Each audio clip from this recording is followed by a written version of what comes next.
Ladies and gentlemen, welcome to the sixth session of the strategy session. At the outset, let me apologize. We were supposed to have Admiral Bisht with us as the fourth panelist, but unfortunately, owing to technical glitches, he has not been able to join us. We nevertheless have with us a very distinguished group, two gentlemen. We have Dr. Mumin Chen from Taiwan.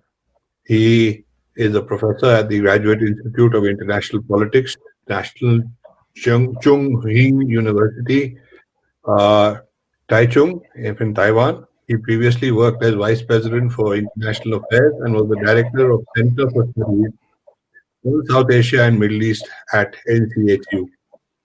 He also was the chairperson of the Taiwan Association for South Asian Studies. Since September 2020, that is this year, he has been appointed as the Deputy Representative of the Taipei Economic and Cultural Center in New York, in New Delhi, which is the de facto embassy as far of Taiwan in India. We also have the pleasure of the company of Dr. Shrikant Kondapalli, who is a professor in Chinese Studies at the Jawaharlal Nehru University. He was chairman of the Center of East Asian Studies on various occasions. He was educated in Chinese Studies in India and China with a PhD. He learned the Chinese language at Beijing Language and Cultural University and was a postdoctoral visiting fellow at People's University, Beijing, from 1996 to 1998.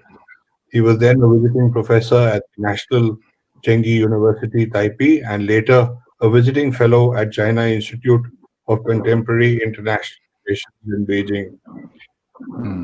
The list of his appointments, so I'm not going to go on that.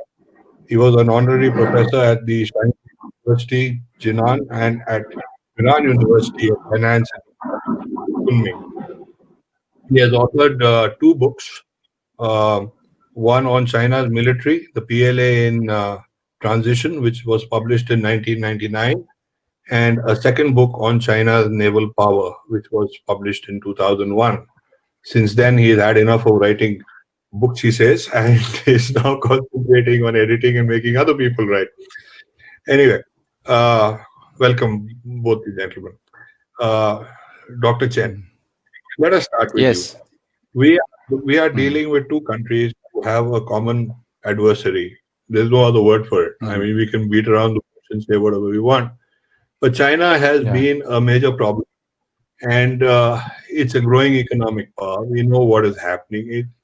Earlier, it was making major inroads, not only in the Asia-Pacific region, but also in Africa, also in South America, also within the United States itself today, you know.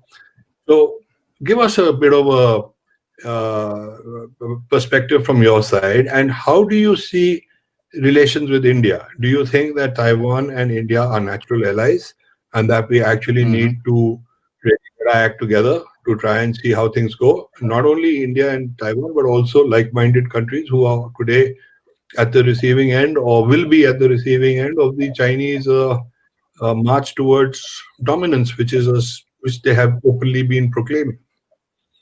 Okay, yeah. First, let me talk a little bit about how we see China, because no country in the world know China better than Taiwan. Yeah, we have been dealing with this regime since 1949. Yeah, and particularly in recent years, the Chinese government and their military continue using this intimidating strategy, forcing Taiwan to surrender, which we strongly resist. Yeah, and Taiwan is an independent sovereign country, and we also have a diplomatic relations with the 15 countries in the world right now, and we maintain substantial relationship with more than 100 countries in the world, including India. So it means that we have our missions in more than 100 countries in the world. And here in Delhi, our office right now is it's not called embassy, it's called Taipei Economic and Cultural Center in India, but it is function like an embassy. Yeah. And speaking about Taiwan's relation with India, I think we have to go back to the Cold War times because since 1949, when PRC set up and India recognized China, so so from 1950 to 1990s, for over 30 years, the Indian government had no official relation with Taiwan. And then in early 1990s, things began to change. Taiwan also, from Taiwan side, Taiwan abandoned its policy of claiming Taiwan to be the representative of the whole China, and saying Taiwan is already an independent country, and only the territory only cover Taiwan. And on the Indian side, the government also started the economic reforms in the 1990s, and then so finally in 1995, both sides agreed to set up a representative office in respected capitals.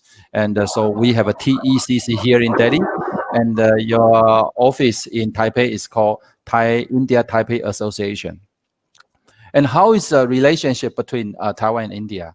Of course, from political perspective, we want to have a very high-level context. We want to have a very substantial, cooperation exchanges. But the problem is that not until now, the Indian government still maintain one China policy. That is, they think there's only one China. And so they do not really consider that Taiwan as an equal partner. So we try very, very hard to upgrade, to improve this situation. That is, we hope that certain political barriers can be removed. But so far, not many high-ranking officials from Taiwan are allowed to visit India. And from Indian side, until now, no cabinet member, no chief minister level official has ever visited Taiwan. So we think that if we want to, talk about India-Taiwan relations, this first step is how to remove these political barriers. But if we want to go further, see, okay, bilateral relations for both countries is not just political. Of course, India very interested in building up closer economic relation with Taiwan, which we also have the same feeling. And until now, the bilateral trade, between India and Taiwan is about $7 billion. And Taiwan has some surplus, but the gap is reducing. And this number is not very significant compared to India's trade with China, with Japan, Korea, and other countries. And also, this India-Taiwan trade only account for less than 2% of Taiwan's overall foreign trade. So from Taiwan perspective, we want to have more trade. And we think that the number should not be only 7 billion. You should be double.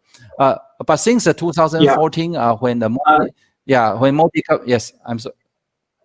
Okay, can I continue? Yeah. Okay. Somebody else. Yeah.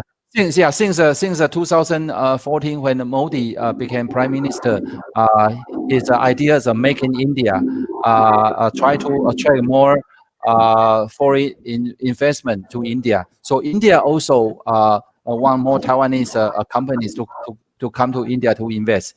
Right now, the overall Taiwanese investment in India is like $800 million. Compared to many other countries, this is not a big number. And I should say that the reason that the Taiwanese investment in India is not huge is because that we do not know much about the Indian market. And many Taiwanese companies who invest a lot in China, in Southeast Asia, and Vietnam, Indonesia, they find that it's not easy for them to to know the Indian market. So I think that in terms of the business or economic relations, that there's a huge potential for improvement. But the first thing I think India has to do is to make it easier for Taiwanese business to come here. And but on other issues, yes. We'll come to the other issues. Let me get Professor Kondapalli to comment on that. Now, how do you? I'll come back to you, Dr. Chen. What are the main stumbling blocks, Shrikant, here? Why is India so chary? I mean, we've experienced this before. We had this with Israel. We had this with South Africa. We all remember on our passports in our younger days, it said all countries except, but today Israel, the major strategic partner for India. And I think the same situation would sooner or later, it will sooner or later. What's your take? Thank you very much for having me on this show. I think one of the main reasons why there has been reluctance on the part of India to explicitly develop relations with Taiwan include some of the historical experiences. Number one, the 1949 December to April 1950 discussions between the Indian officials and the PRC officials that led to the One China policy, what they mentioned as India model of equations with Taiwan. In this model, they have mentioned about the inalienability of Taiwan as part of the PRC, People's Republic of China. And this is in the light of the civil war that was waged between the Kuomintang and the Communist Party, in which the Kuomintang had left for Taiwan. Of course, today you have a new dispensation. The indigenous people in Taiwan are asserting themselves. It's a democracy. The situation has changed. However, in 2008, Dr. Manmohan Singh, once again during his visit to Beijing, mentioned about the One China policy. In this, he mentioned that India and China oppose all those activities which are opposed to Taiwan's independence, quote unquote, which put stress on the Indian policy vis-a-vis Taiwan in terms of any explicit development of relations. So 1949 and the 2008 have been a hangover on the India's policy. The second is obviously the Chinese have reneged on their promise of not mobilizing troops closer to the line of actual control. And also we have seen violence in Galwan, where 20 Indian soldiers have been killed. So China had reneged on its own promises made to India on status quo, on not disturbing the line of actual control, and so on and so forth. So that provides, obviously, for India to look at closely the One China policy and pose it to One India policy. In fact, late Foreign Minister Mrs. Sushma Swaraj raised this issue with China's Foreign Minister Wang Yi in May 2014 by positing the One China policy to One India policy. Because China has been proactive on Kashmir issue, and in the 1267 committee of the United Nations Security Council on terrorism, they have not been very forthcoming on the issue of terrorism as such, and in terms of the status of Kashmir. While previously they used to maintain status quo and so on. However, today they have changed their position on Kashmir. Not just Kashmir, but also on Northeast or on other aspects. For instance, in the Chinese press, we keep hearing about Khalistan movement and so on. So this suggests that China had radically changed its policy towards India in the light of also the territorial dispute that we are witnessing, both in 2013 Depsang Plain incidents or Doklam crisis, or currently in the Pankungso Depsang Galwan region. So in the light of this, we see that there is a necessity for India to change its one China policy. So that is the broad historical context that we see, because China is increasing the costs on India, both in those minimalist foreign policy aspects. However, of course, India has a very conservative policy. So far, it had not given any signals on Tibet or on Taiwan. However, this is a case where India should be proactively looking at the one China policy, as long as the no reciprocal arrangement is given by the Chinese on the one India policy. India is now free to look at, to revise its own one China policy as well. So that is going to be a critical factor, which is, I think, a very, very good point. Dr. Chen, you've also written a lot about the South China Sea, and that would give us a slightly more broader global perspective as to where if you look at Taiwan on the northern edge of that little curve which goes right through the South China Sea across to the Indian Ocean. Would you just like to elaborate a little bit on that as to where the commonality of interest, as far as, because I see India and Taiwan as two fulcrums on either side with various other countries like Philippines and Indonesia, and everybody is stretched out along, and everybody does have problems with China, whether China likes to admit that or not. Yeah. Okay, yeah.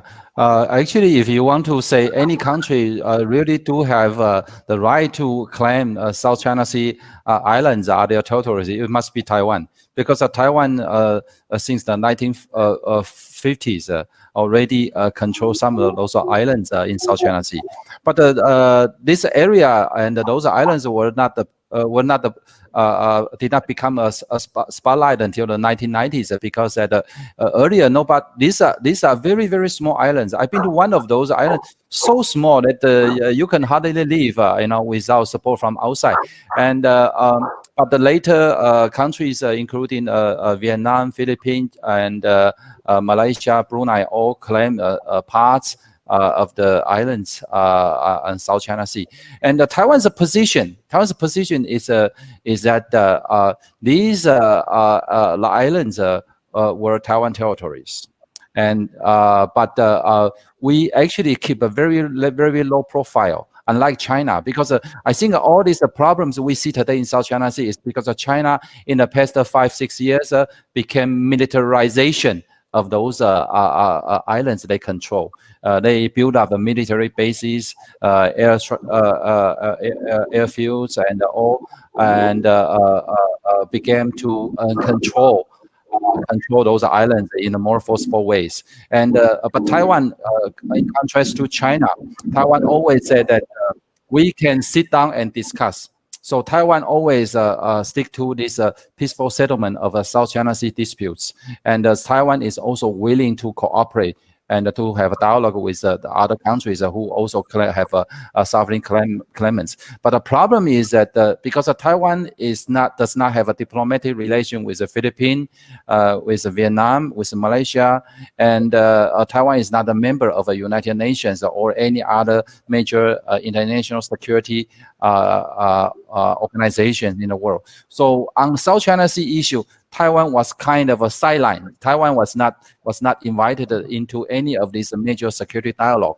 And so Taiwan is probably the only country who has effective control of the two major islands in South China Sea, but was not being invited or participated in any of these major international dialogue mechanism. So this is a position I want to tell friends here in India. And of course that Taiwan's military of course compared to India or China is not very big, but we have in the past 7 decades we have maintained a very, very very efficient and highly advanced military forces, and the active force right now is like about like 300,000 members with Army, Navy, and Air Force and Marines.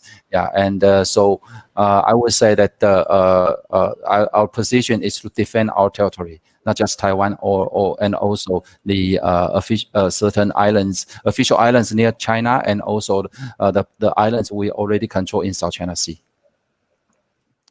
Professor Kondapalli, you have written a book on the rise of the Chinese naval power. This is a bit dated because it's 2001, but obviously this is an area which interests you deeply. Your comments on the growth of the Chinese, because initially when the string of pearls business was talked about, people used to scoff at the idea.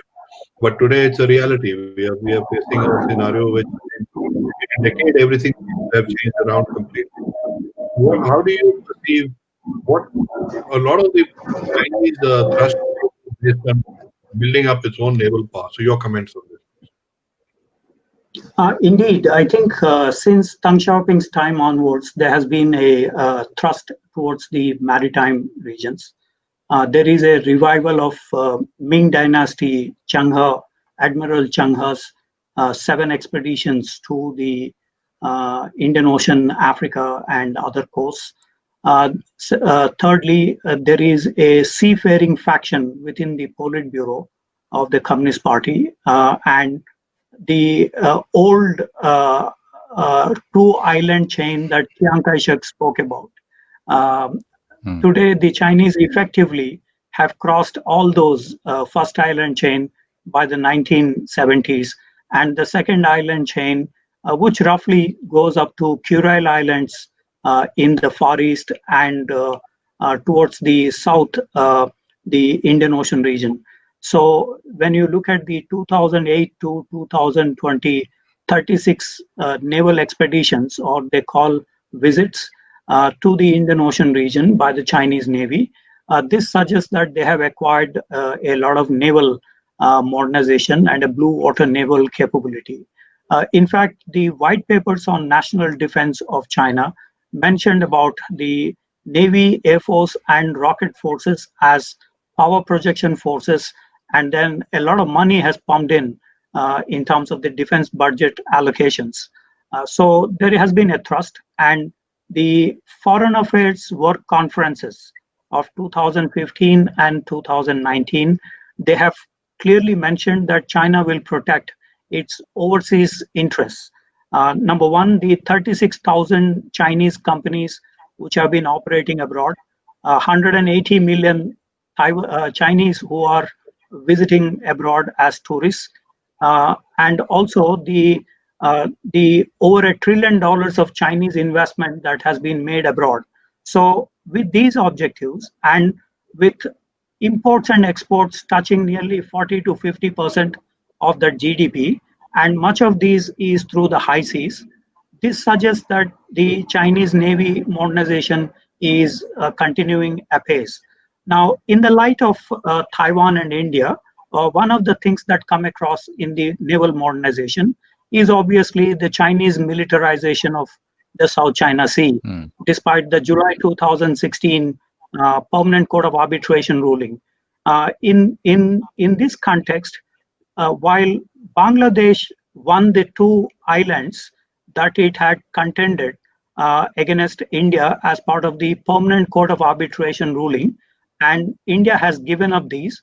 On the other hand, China has not listened to the Permanent Court of Arbitration ruling in July 2016, because they mentioned that historical claims are not the basis for the territorial claims.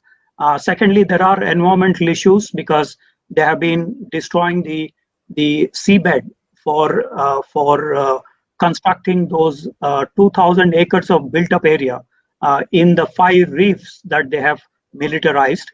So in this context, I would like to ask Professor Chen that will Ituaba be made a facility for the Indian Navy in terms of the sea lanes of communications?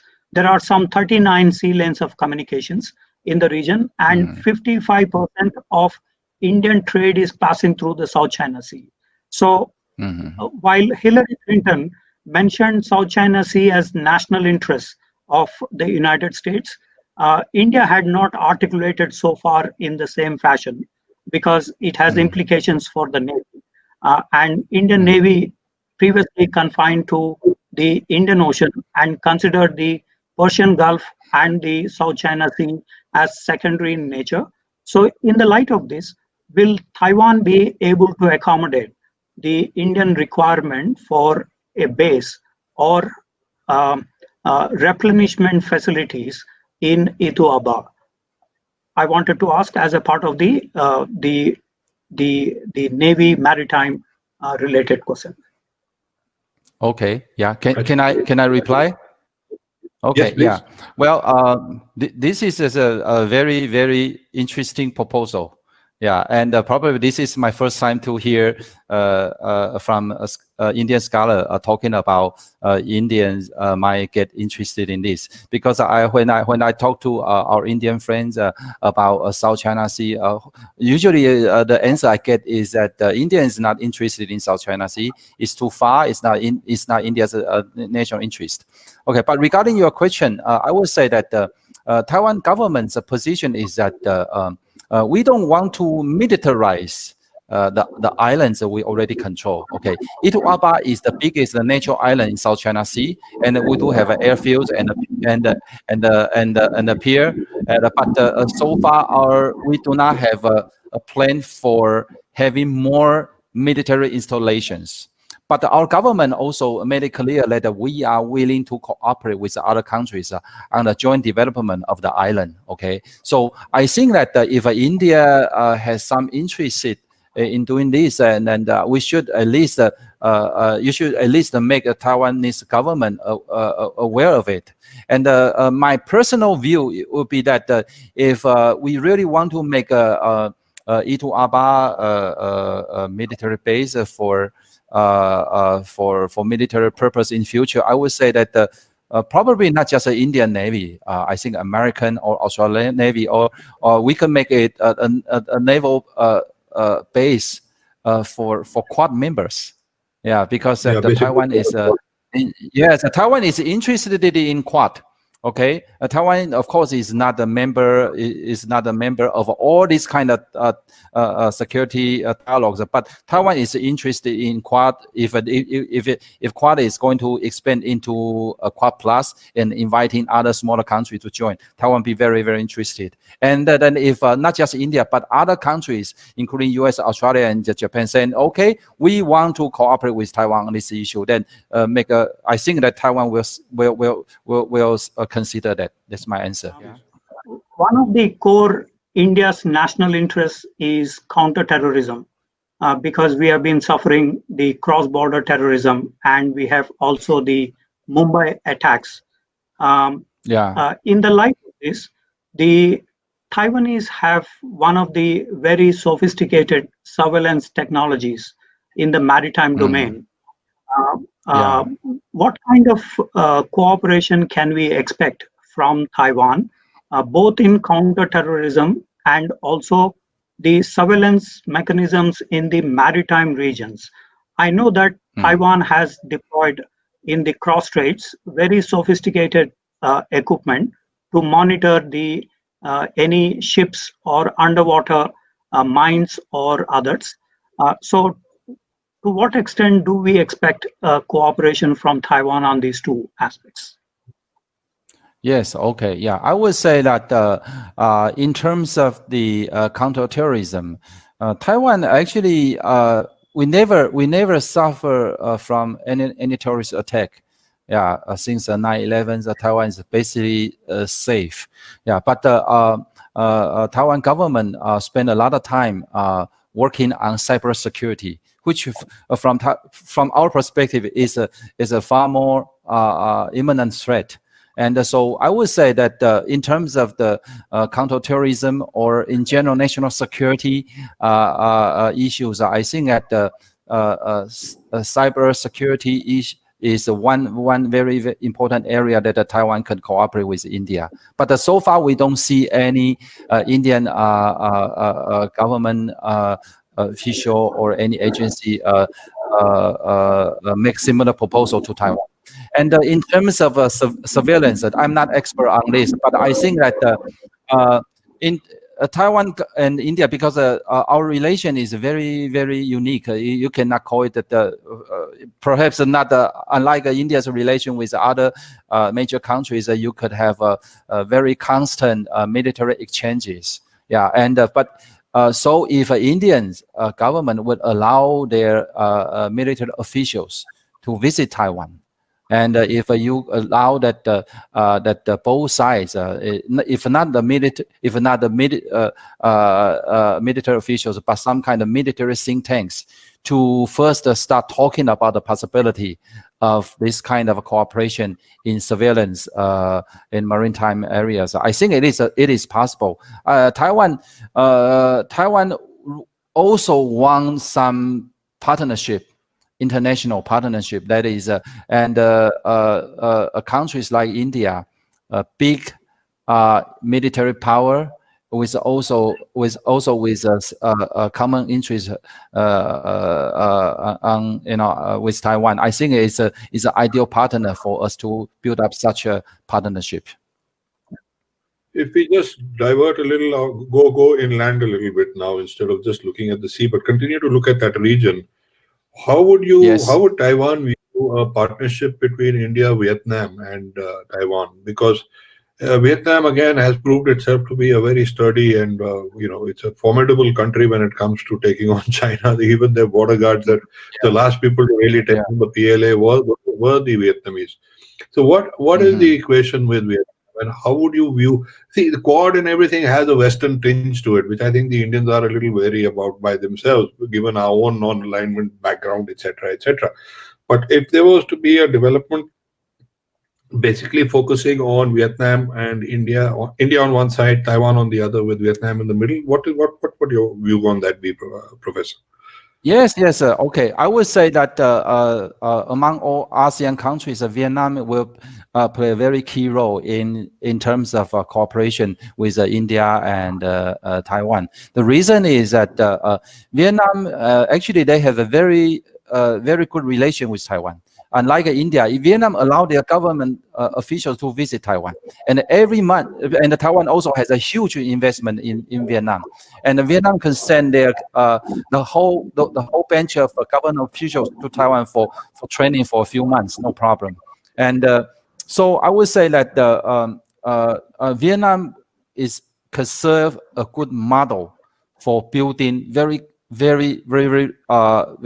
solid partnership. Yeah, and in terms of this strategic or military issues, of course, yes, if Vietnam is interested, India is interested, then we could have some kind of a dialogue. We could set up some kind of mechanism. And yes, this is my view. Yeah. Shrikant, come back to you. You've done a lot of study on the Chinese perspective also. Now, what if India and Taiwan and Vietnam and the Quad countries, everything comes into play? How do you really see? What do you really see? How do you see China's reaction to this? Do you really foresee an actual military clash now, which had been predicted by a lot of people, including me, in the South China Sea around October, which hasn't happened yet? But do you see this as an immediate in the near future? What is going to happen? Because now, even with the American elections and everything, there is a quantum shift in a lot of things in the geopolitical scenario. What is your view on that? Well, two situations. One is on the South China Sea, and the other is on the Taiwan Straits. On the Taiwan Straits, we have seen the Liaoning aircraft carrier, the H-6 bombers, J-10 fighter aircraft, and transports. They have flown into these areas, especially in Pasteur Channel and Miyako Straits. These are two crucial passages. During the Cold War, the Soviets and the Americans used to dominate these. Today, China wants to dominate. Their intention is obviously to enter into the Pacific and without fighting, able to deter both the US and its allies like Japan, Taiwan, Singapore, and other countries, including in the Quad countries. So the Chinese game plan is, without fighting, how do they put pressure on the Quad members? So that is one area. The second is in terms of Taiwan Straits. Obviously, they are making huge preparations, and unlike the Singapore meeting between Mr. Ma and Mr. Xi, as they said some time ago, we have not seen the Taiwanese government today mentioning anything about the 1992 consensus that the Kuomintang cobbled up with the Communist Party. So this has led to a little bit of tension in the cross-strait relations. And of course, the Chinese have 6 plans to subjugate Taiwan through the overall invasion, through submarine blockade, through C4ISR attacks, through saturation strikes with the SRBMs, or through the Air Force attacks, as the former Defense Minister Tang Yao-ming mentioned, the ways that China could attack Taiwan. Nevertheless, Taiwan is also well prepared, and the cost for China would increase. So for China, this is a very difficult position. And if I may bring in India into this, in 2007 September, when we conducted the quadrilateral exercise in Bay of Bengal, one of the scenarios obviously is the stability in the Pacific, stability so that there is no disturbance in this area, and we put pressure on the Straits of Malacca in the event of any disturbance in that part of the world. So India today is willy-nilly party to this stability as it joined the Indo-Pacific and the quadrilateral. Of course, the Malabar exercises are mainly focused on Indian Ocean, but there is also the urge by the other parties to enter into the Pacific and other areas. So India willy-nilly is a party to this at the moment for the stability in both South China Sea and broadly in the entire region. So that is the context where we should see the things are widening up, and that is the reason why we need a Quad Plus and other arrangements for that region. Now let's leave the South China Sea aside and let's move into the Himalayan belt. The interesting thing is that almost all countries historically who had agreements, whether it was Tibet or whatever, had agreements with the Kuomintang government, are not with the PRC, which was a recent sort of phenomena in 1949 when Mao Zedong came to power. They have problems with various international boundaries. Now, what would Taiwan for a while also there were some issues relating to Tibet, which had created a bit of an unsteady sort of a scenario. What is Taiwan's stand on Tibet itself, if you have one? And also, if India was to now reopen the Tibet card, how much support would it get from, say, Taiwan in this particular area, and how do you view the Himalayan border from your perspective? Yeah, okay, yeah. Actually, Taiwan's policies on Tibet, you could divide into 2 phases. But before the 1990s, Taiwan government position was to consider Tibet as part of China and make Taiwan's position identical to that of the PRC. Yeah, so this created a situation that the Tibetan government in Dharamsala had considered Taiwan as an enemy. But since the 1990s, when Taiwan became a democracy, our president, then President Lee Teng-hui, invited Dalai Lama to Taiwan. And after that, he visited Taiwan 3 times. And they also set up office in Taipei. And Taiwan people and the academics also start writing and also reviewing our policies on Tibet. And our government a few years ago abolished Tibet and Mongolian Commission. It's a cabinet agency in charge of the Tibet affairs. And this act, this thing that abolished of the Tibet-Mongolian Commission, I think is a new step because Taiwan no longer consider Tibet is a part of Chinese territories. And right now we have a very, we have a direct contact with the Tibet government here in Delhi. And in Taiwan, the society and the public also in general support Tibetan people's, I would say, their campaign for freedom and returning to Tibet. Yeah, and I would say that Taiwan and Tibet have a common interest, because from Chinese perspective, from Beijing perspective, their ultimate goal is to have full control of Tibet, eradicate their religion, eradicate their culture. And they also have the same goal on Taiwan. They want to have a full control of Taiwan, and they eradicate our democracy. Yeah, so I would say that we and the Tibet, we also face the same. We have a same common interest. Yeah, and of course, that the Tibet right now is not. Its government is not recognized by any country in the world as a sovereign state. So when we talk to the leaders here in Tibet leaders here in India, we try to find a way that it will be acceptable to both sides. But I would say that the Tibet issue is very, very important, and we will continue providing our support to the people, and we support their campaign for freedom and to rebuild their own country in future. Yes. Shrikant, may I bring you in on Tibet? It's always been the soft underbelly of China, right from historically ever since 1949. What are your comments on that? Because I think Tibet has really shaped the geopolitical scenario in this entire region almost entirely.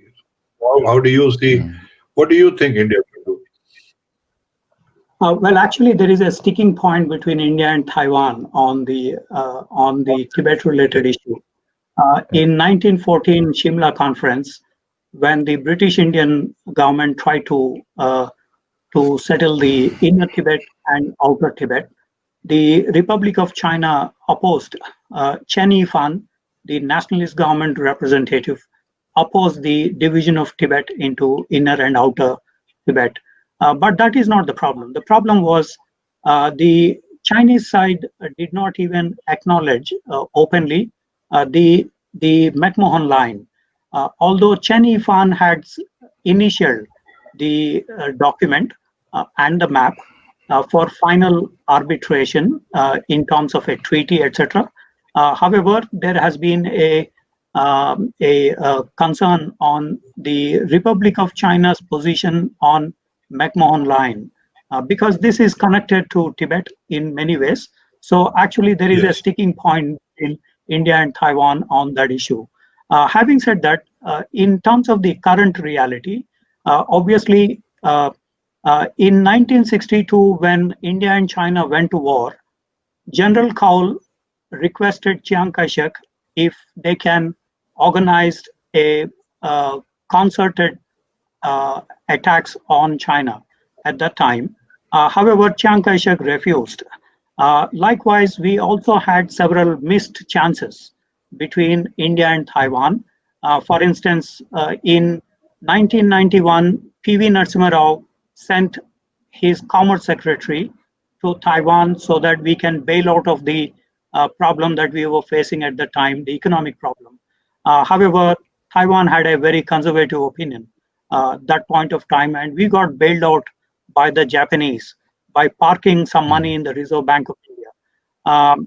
We also missed a chance during the Indian nuclear tests in 1998.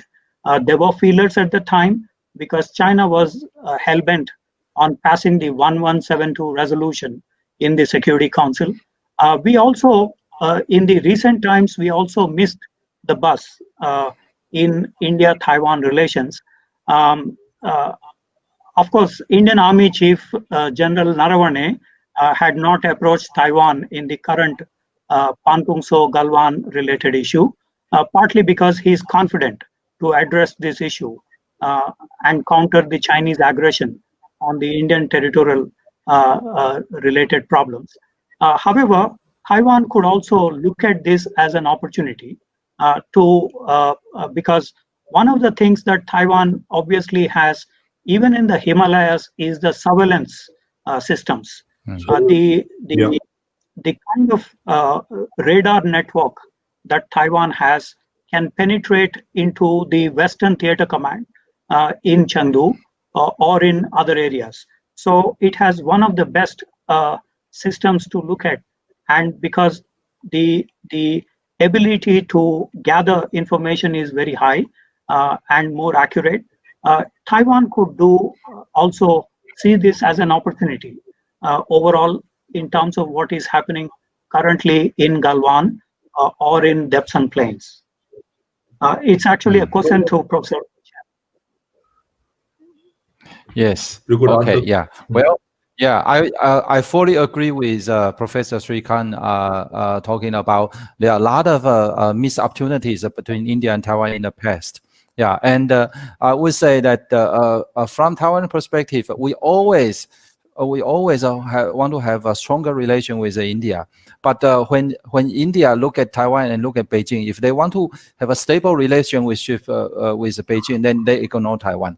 So this year is a very, very critical moment because that I think from Taiwan and from India, we both are seeing that the China now it became more aggressive, and you can no longer trust them.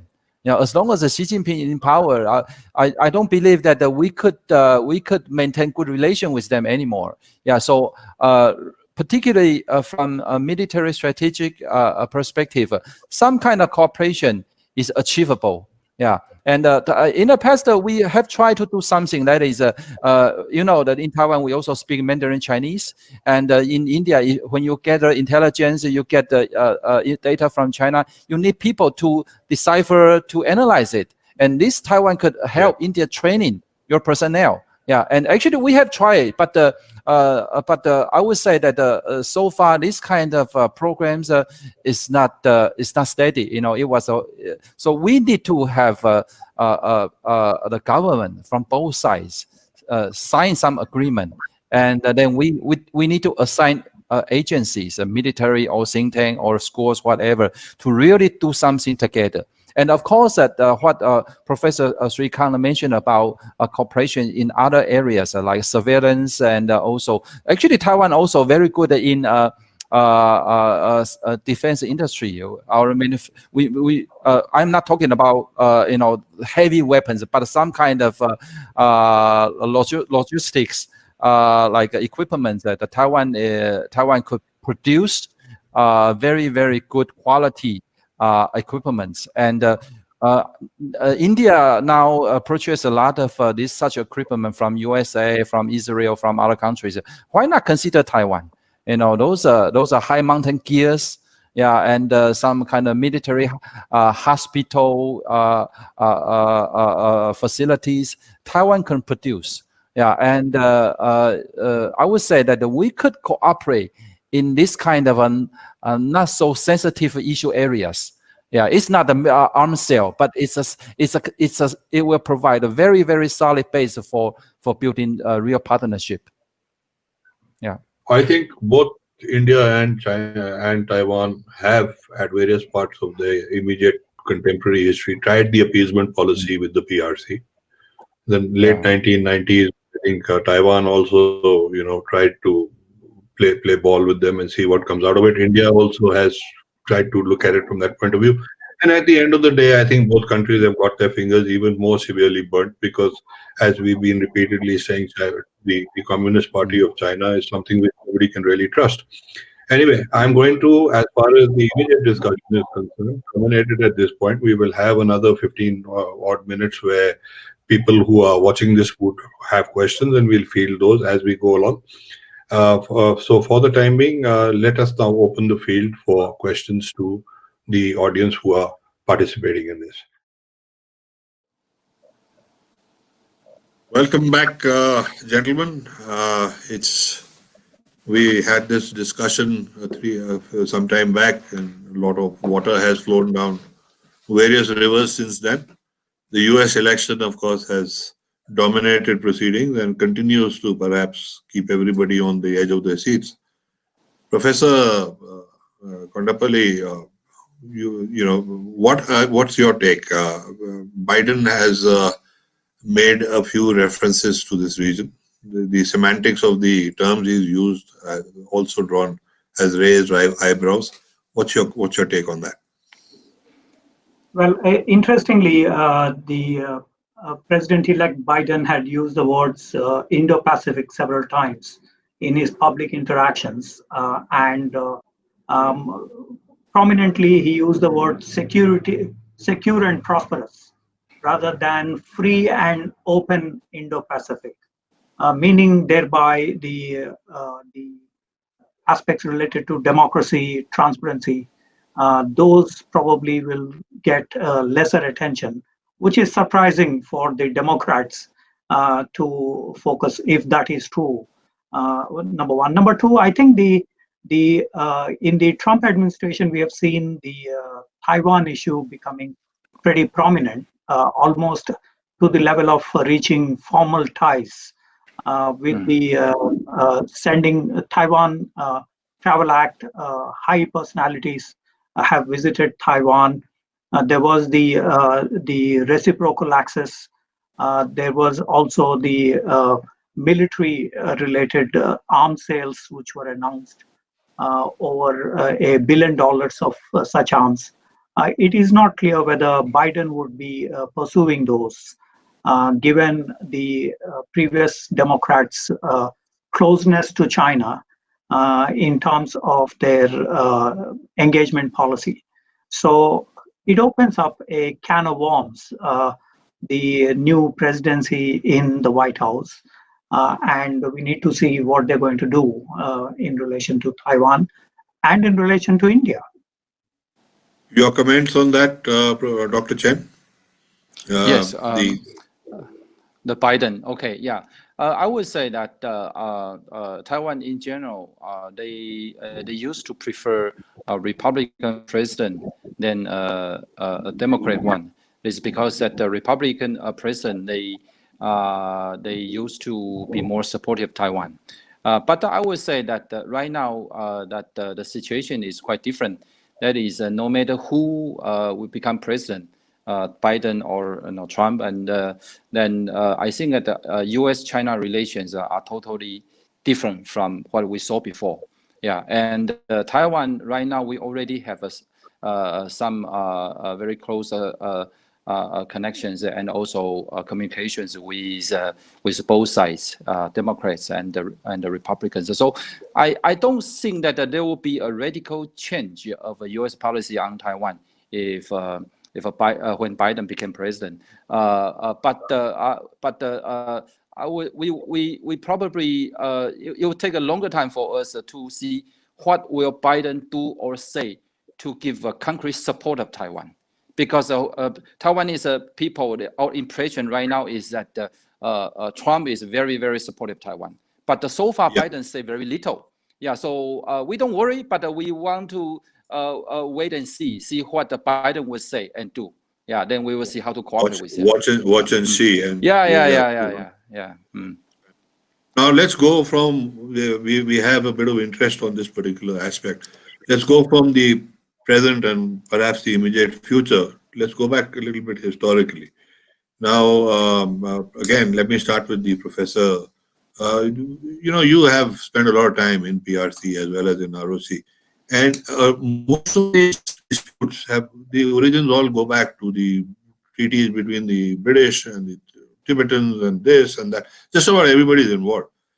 And where are these documents, Professor? I mean, are they with the Taiwanese, or are they with the PRC? Because the genesis of most of these problems still go back to that. Now, if you take our own Shimla agreement, there's been so much ambiguity around it. Of late, of course, people have started writing about it and talking about it. But until a few years ago, nobody even knew what was really going on. So, where are these documents? Who's got them? And would they be of any major significance if we were to actually reopen them and restudy them from this point of view? Indeed, I think with the turbulence that the Qing dynasty faced by 1911, and the central government has withered away in China, this has resulted in warlords, the Republic of China later on. Mm-hmm. Then you have the central government running from pillar to post, from Beijing to Nanjing, from Nanjing to Chongqing. This has led to substantial loss of materials. This has been the story for the rest of China till 1949, 1950, when the Republic of China shifted to Taiwan. They did carry a lot of the forbidden cities possessions, including archival material, jade, and other things. About 1,000 families that Chiang Kai-shek had taken along with him to Taiwan. In relation to the 1914 Shimla Conference report, Chen Yifan, the nationalist representative, he had initiated the document in terms of the McMahon line, but the difference between the Republic of China and the British Indian government was in relation to the division of Tibet in inner Tibet and outer Tibet. It's not about the McMahon line. It was about the inner and outer boundaries of Tibet. So to that extent, we have still in the British Museum archives the Chen Yifan's initialing of the Shimla Conference, especially the McMahon line. Now, in terms of the archival material, there is the number one historical archives in Nanjing, number 2 historical archives in Beijing. But also interestingly, because these areas were part of the Silk Road, there are, even in Loyang and in other Mogao caves in Xinjiang, we have several documents, in Sanskrit, Prakrit, or in Pali. There are several documents which have connotations to the territorial dispute between China and India subsequently. In terms of ownership, in terms of tax collection records. So when we actually look at the India-China current territorial dispute and the evidence, we would probably be surprised by the Chinese bringing in some of those tax collection records in the southern Silk Road, that is between Yunnan and northeast of China, India.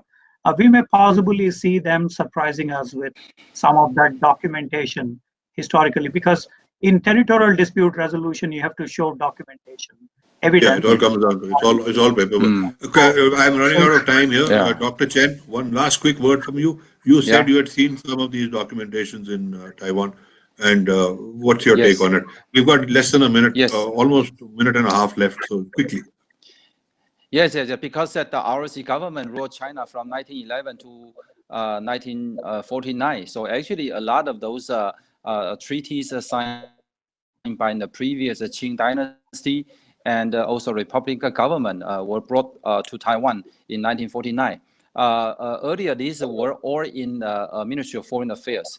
They had an archive. But since in the 1990s, the government decided to move them into Academia Sinica. It is the prominent research institute in Taiwan.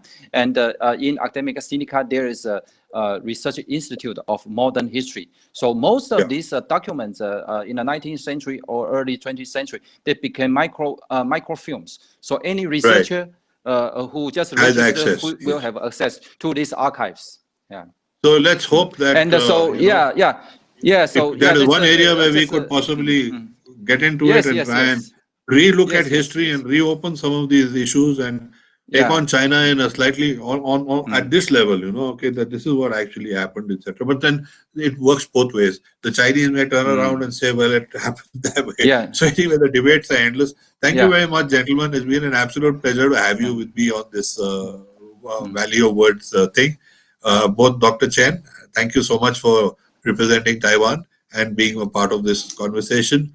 Dr. Shrikant Kondapalli, it's always a pleasure to be with you. Thank you both, gentlemen. Have a wonderful day and all the best. Thank you.